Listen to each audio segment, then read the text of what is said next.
Hola, ¿qué tal amigos? Bienvenidos a un nuevo capítulo de Reducto Creativo. En esta ocasión les traigo de nuevo un audiocuento titulado El gato negro de un autor pues muy conocido llamado Edgar Allan Poe. Este es un escritor de terror, así que la siguiente va a ser una historia de terror, te lo digo de una vez porque tal vez a ti no te gustan ese tipo de historias. Pero bueno, pues nunca está de más pues leer algo un poco diferente o escuchar algo un poco diferente. Y pues es terror del pues no de fantasmas y esas cosas, no es algo como que circunstancias más extrañas e inexplicables. Pero bueno, vamos a irlo averiguando a través de el cuento. Este, probablemente después veo que esto está teniendo un poco pues de buena respuesta. Probablemente después ya considere agregar pues libros o novelas un poquito más largas. Lamentablemente pues tendrían que dividirse en partes.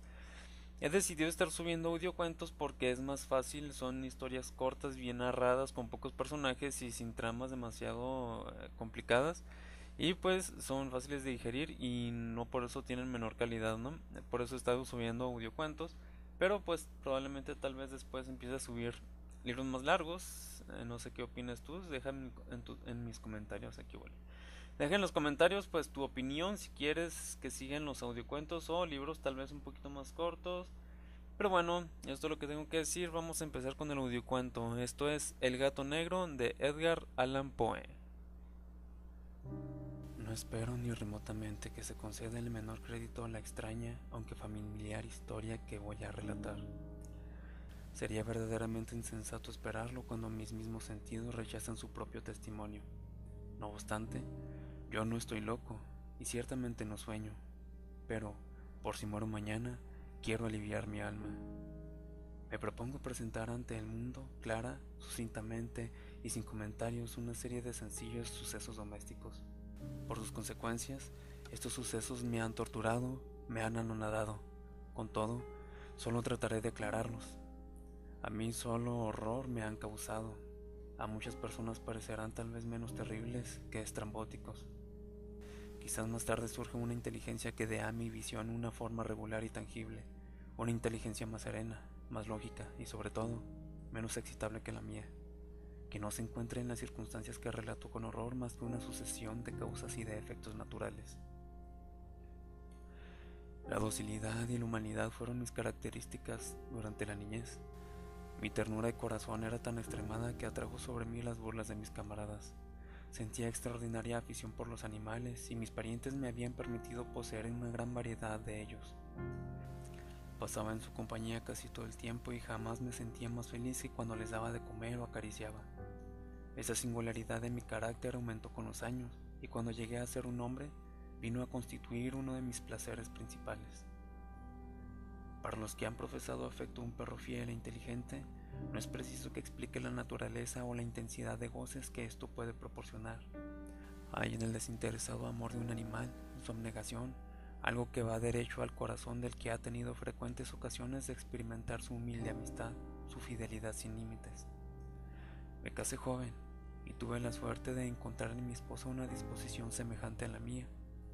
Observando mi inclinación hacia los animales domésticos, no perdonó ocasión alguna de proporcionarme los de las especies más agradables. Teníamos pájaros, un pez dorado, un perro hermosísimo, conejitos, un pequeño mono y un gato. Este último animal era tan robusto como hermoso, completamente negro y de una sagacidad maravillosa. Respecto a su inteligencia, mi mujer, que en el fondo era bastante supersticiosa, hacía frecuentes alusiones a la antigua creencia popular, que veía brujas disfrazadas en todos los gatos negros. Esto no quiere decir que ella tomase esta preocupación muy en serio, y si lo menciono, es sencillamente porque me venía a la mente en este momento.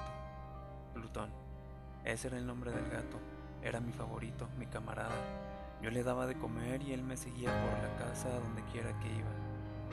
Esto me tenía tan sin cuidado que llegué a permitirle que me acompañase por las calles. Nuestra amistad subsistió muchos años, durante los cuales mi carácter, por culpa del demonio de la intemperancia, aunque me avergüence de confesarlo, sufrió una alteración radical.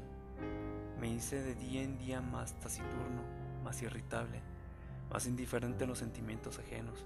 Llegué a emplear un lenguaje brutal con mi mujer, Más tarde, hasta le injurié con violencias personales. Mis pobres favoritos, naturalmente, sufrieron también el cambio de mi carácter. No solamente los abandonaba, sino que llegué a maltratarlos.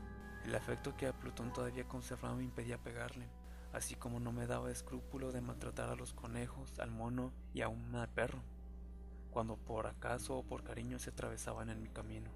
Mi enfermedad me invadía cada vez más, pues, ¿qué enfermedad es comparable al alcohol? Y, con el tiempo, hasta el mismo Plutón, que mientras tanto envejecía y naturalmente se iba haciendo un poco desapacible, empezó a sufrir las consecuencias de mi mal humor. Una noche que entré en casa completamente borracho, me pareció que el gato evitaba mi vista. Lo agarré, pero, espantado de mi violencia, me hizo en una mano con sus dientes una herida muy leve. Mi alma pareció que abandonaba mi cuerpo y una rabia más que diabólica saturada de ginebra penetró en cada fibra de mi ser. Saqué del bolsillo del chaleco un cortaplumas, lo abrí, agarré al pobre animal por la garganta y deliberadamente le hice saltar un ojo de su órbita. Me avergüenzo, me consumo, me estremezco al escribir esta abominable atrocidad. Por la mañana, al recuperar la razón, cuando se hubieran disipado los vapores de mi crápula nocturna, experimenté una sensación mitad horror, mitad remordimiento por el crimen que había cometido. Pero fue solo un débil e inestable pensamiento y el alma no sufrió las heridas. Persistí en mis excesos y bien pronto ahogué en vino todo recuerdo de mi criminal acción. El gato sanó lentamente. La órbita del ojo perdido presentaba, en verdad, un aspecto horroroso, pero en adelante no pareció sufrir. Iba y venía por la casa, según su costumbre, pero huía de mí con indecible horror. Aún me quedaba lo bastante de mi benevolencia anterior para sentirme afligido por esta antipatía evidente de parte de un ser que tanto me había amado. Pero a este sentimiento bien pronto sucedió la irritación, y entonces desarrollóse en mí, para mi postrera e irrevocable caída, el espíritu de la perversidad, del que la filosofía no hace mención. Con todo, tan seguro como que existe en mi alma, yo creo que la perversidad es uno de los primitivos impulsos del corazón humano, una de las facultades o sentimientos elementales que dirigen el carácter del hombre. ¿Quién no se ha sorprendido 100 veces cometiendo una acción sucia o vil por la sola razón de saber que no la debía cometer? No tenemos una perpetua inclinación, no obstante, a la excelencia de nuestro juicio, a violar lo que es ley, sencillamente porque comprendemos que es ley. Este espíritu de perversidad, repito, causó mi ruina completa. El deseo ardiente e insondable del alma de atormentarse a sí misma, de violentar su propia naturaleza, de hacer el mal por amor al mal, me impulsaba a continuar el suplicio a que había condenado al inofensivo animal. Una mañana, a completa sangre fría, le puse un nudo corredizo alrededor del cuello y lo colgué de una rama de un árbol. Lo ahorqué con los ojos arrasados de lágrimas, experimentando el más amargo remordimiento en el corazón.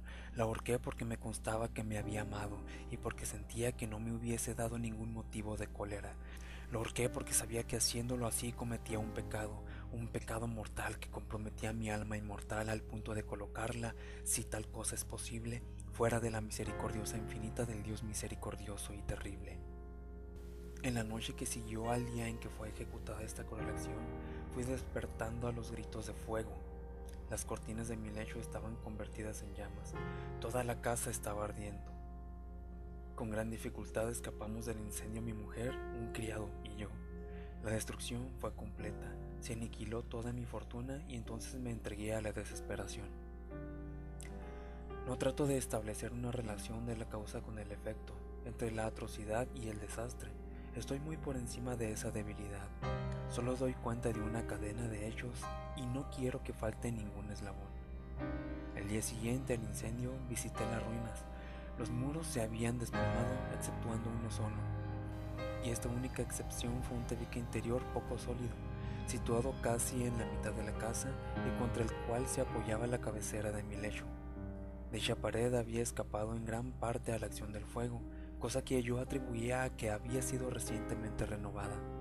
En torno a este muro agrupábase una gran multitud y muchas personas parecían examinar algo muy particular con minuciosa y viva atención. Las palabras extraño, singular y otras expresiones semejantes excitaron mi curiosidad. Me aproximé y vi, a manera de un bajo relieve esculpido sobre la blanca superficie, la figura de un gato gigantesco. La imagen estaba estampada con una exactitud verdaderamente maravillosa. Había una cuerda alrededor del cuello del animal.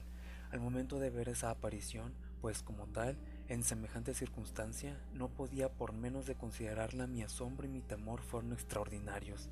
Al momento de ver esta aparición, pues como tal, en semejante circunstancia, no podía por menos que considerarla. Mi asombro y mi temor fueron extraordinarios. Pero, al fin, la reflexión vino en mi ayuda. Recordé entonces que el gato había sido ahorcado en un jardín contiguo a la casa. A los gritos de alarma, el jardín habría sido inmediatamente invadido por la multitud y el animal debió haber sido descolgado del árbol por alguno y arrojado en mi cuarto a través de una ventana abierta. Esto seguramente había sido hecho con el fin de despertarme. La caída de los otros muros había aplastado a la víctima de mi crueldad en el yeso recientemente extendido. La cal de este muro, combinada con las llamas y el amoníaco desprendidos del cadáver, habrían formado la imagen, tal como yo la veía. Merced a este artificio logré satisfacer muy pronto mi razón, mas no pude hacerlo tan rápidamente con mi conciencia, porque el suceso sorprendente que acabo de relatar grabóse en mi imaginación de una manera profunda. Hasta pasados muchos meses no pude desembarazarme del espectro del gato, y durante este periodo envolvió mi alma un semisentimiento muy semejante al remordimiento. Llegué hasta llorar la pérdida del animal y a buscar en torno mío, en los tingurios miserables que tanto frecuentaba habitualmente, otro favorito de la misma especie y de una figura parecida que lo reemplazara. Ocurrió que una noche que me hallaba sentado, medio aturdido, en una taberna más que infame, fue repentinamente solicitada mi atención hacia un objeto negro que reposaba en lo alto de uno de esos inmensos tóneles de ginebra o ron que componían el principal ajuar de la sala. Hacía algunos momentos que miraba a lo alto de este tonel y lo que me sorprendía era no haber notado más pronto el objeto colocado encima. Me aproximé tocándolo con la mano. Era un enorme gato, tan grande por lo menos como Plutón, e igual a él en todo, menos en una cosa. Plutón no tenía ni un pelo blanco en todo el cuerpo, mientras que éste tenía una salpicadura larga y blanca, de forma indecisa que le cubría casi toda la región del pecho. No bien lo hube acariciado cuando se levantó súbitamente, prorrumpió en continuado ronquido, se frotó contra mi mano y pareció muy contento de mi atención. Era pues el verdadero animal que yo buscaba. Al menos propuse al dueño de la taberna comprarlo, pero este no se dio por entendido. Yo no lo conocía ni lo había visto nunca antes de aquel momento. Continué acariciándolo y, cuando me preparaba a regresar a mi casa, el animal se mostró dispuesto a acompañarme. Le permití que lo hiciera, agachándome de vez en cuando para acariciarlo durante el camino. Cuando estuvo en mi casa se encontró como en la suya, e hizóse enseguida gran amigo de mi mujer. Por mi parte bien pronto sentí nacer antipatía contra él. Era casualmente lo contrario de lo que yo había esperado. No sé cómo ni por qué sucedió esto. Su empalagosa ternura me disgustaba, fatigándome casi. Poco a poco estos sentimientos de disgusto y fastidio convirtiéronse en odio. Esquivaba su presencia, pero una especie de sensación de bochorno y el recuerdo de mi primer acto de crueldad me impidieron maltratarlo. Durante algunas semanas me abstuve de golpearlo con violencia, llegué a tomarle un indecible horror y a huir silenciosamente de su odiosa presencia, como de la peste. Seguramente lo que aumentó mi odio contra el animal fue el descubrimiento que hice en la mañana siguiente de haberlo traído a casa, lo mismo que Plutón. Él también había sido privado de uno de sus ojos. Esta circunstancia hizo que mi mujer le tomase más cariño, pues, como ya he dicho, ella poseía un alto grado de ternura de sentimientos que habían sido mi rasgo característico y el manantial frecuente de mis más sencillos y puros placeres. No obstante, el cariño del gato hacia mí parecía acrecentarse en razón directa de mi aversión contra él. Con implacable tenacidad que no podría explicarse el lector, seguía mis pasos. Cada vez que me sentaba, acurrucábase bajo mi silla o saltaba sobre mis rodillas, cubriéndome con sus repugnantes caricias. Si me levantaba para andar, se metía entre mis piernas y casi me hacía caer al suelo, o bien introduciendo sus largas y afiladas garras en mis vestidos, trepaba hacia mi pecho.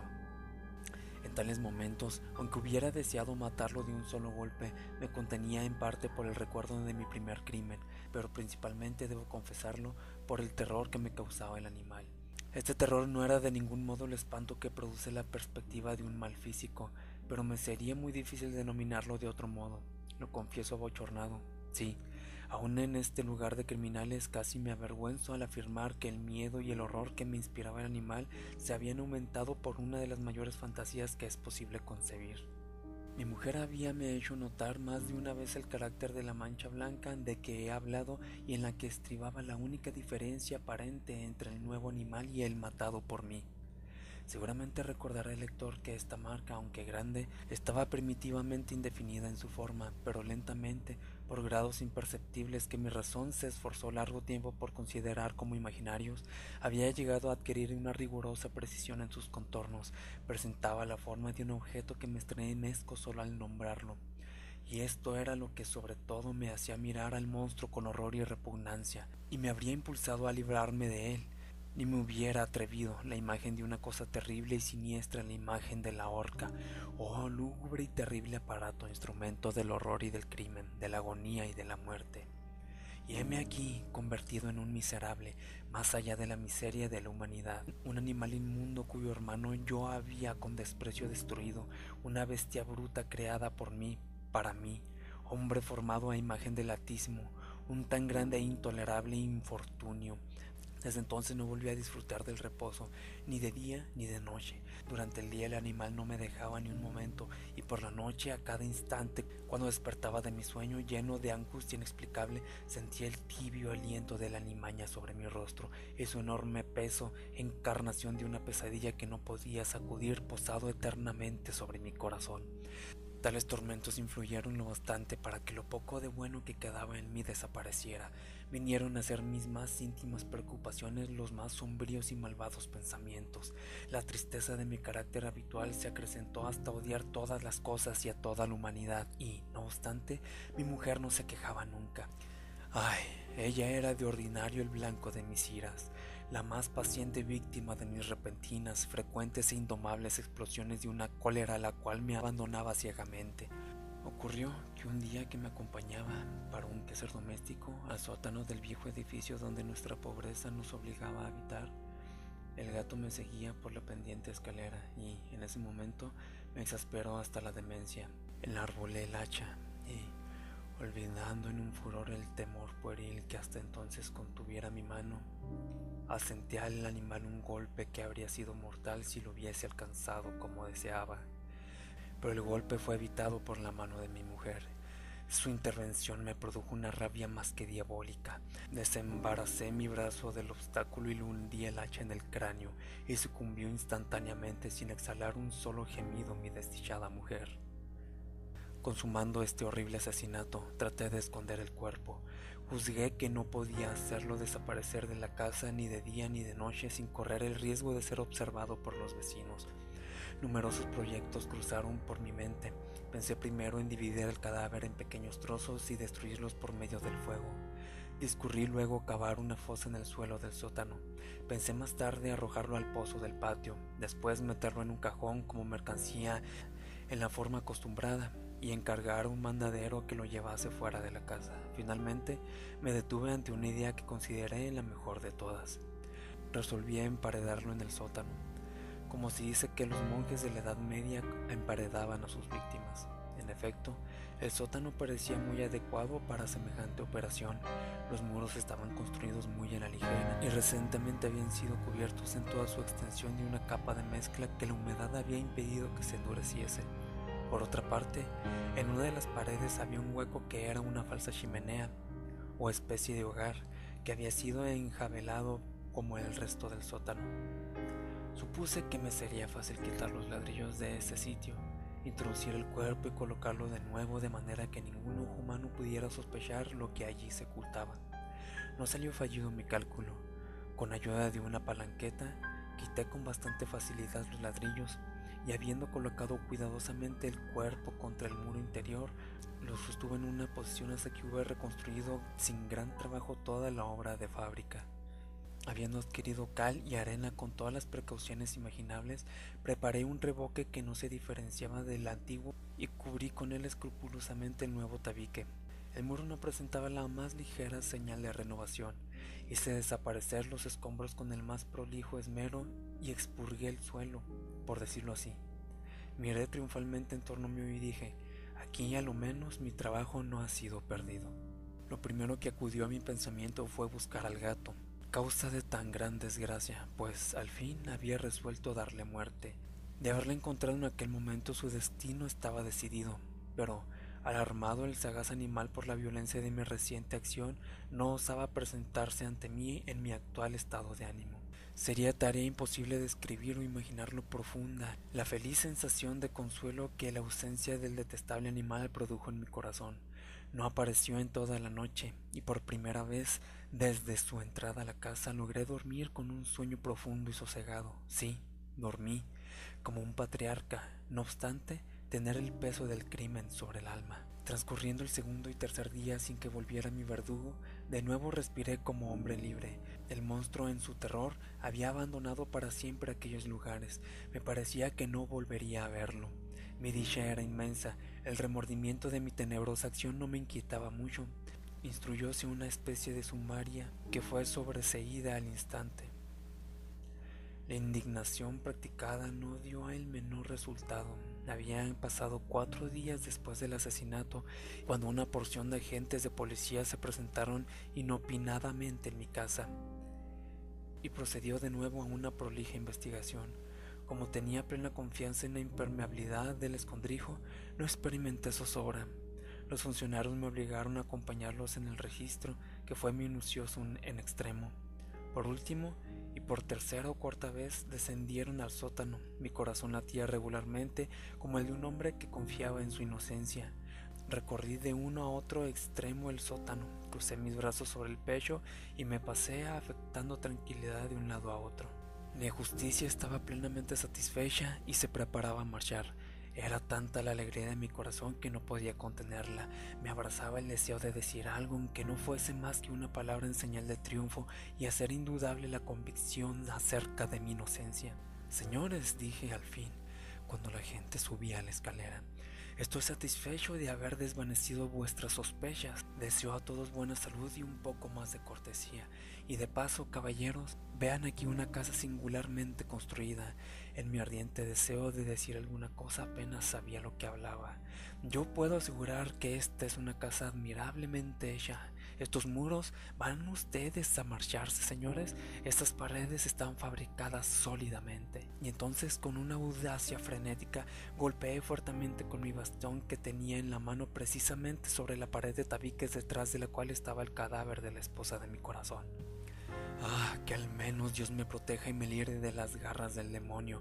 No se había extinguido aún el eco de mis golpes cuando una voz surgió del fondo de la tumba, un quejido primero débil y entrecortado como el sollozo de un niño, y que aumentó después de intensidad hasta convertirse en un grito prolongado, sonoro y continuo, anormal y antihumano, a un aullido, un alarido a la vez de espanto y de triunfo, como solamente puede salir del infierno, como horrible armonía que brotase a la vez de las gargantas de los condenados a sus torturas y de los demonios regocijándose en sus padecimientos. Relatar mi estupor sería insensato. Sentí agotarse mis fuerzas y caí tambaleándome contra la pared opuesta. Durante un instante los agentes que estaban allí en la escalera quedaron paralizados por el terror. Un momento después, una docena de brazos vigorosos caían demoledores sobre el muro, que vino a tierra enseguida. El cadáver, ya bastante descompuesto y cubierto de sangre cuajada, apareció rígido ante la vista de los espectadores. Encima de su cabeza, con las rojas fauces dilatadas y el ojo único despidiendo fuego, estaba subida una abominable bestia cuya malicia me había inducido al asesinato y cuya voz acusadora me había entregado al verdugo. Al tiempo mismo de esconder a mi desgraciada víctima, había emparedado al monstruo.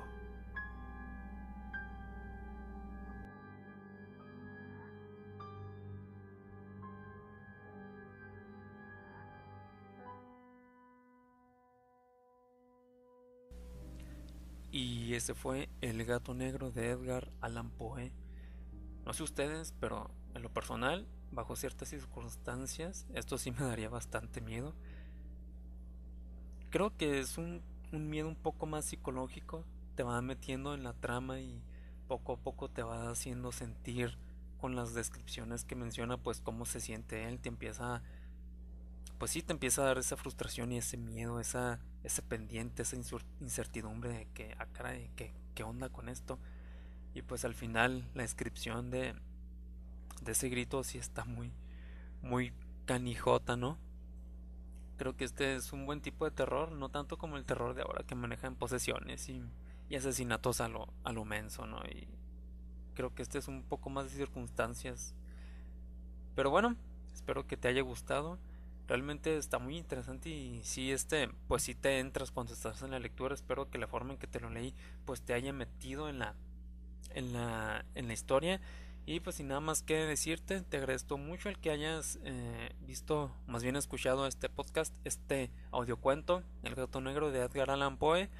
Mi nombre es Silverio, puedes pasar al canal a ver qué otro contenido tenemos. Espero contar con tu suscripción y que indiques que te ha gustado, pues con el botón de me gusta. Sin nada más que decir por el momento, me despido. Hasta luego.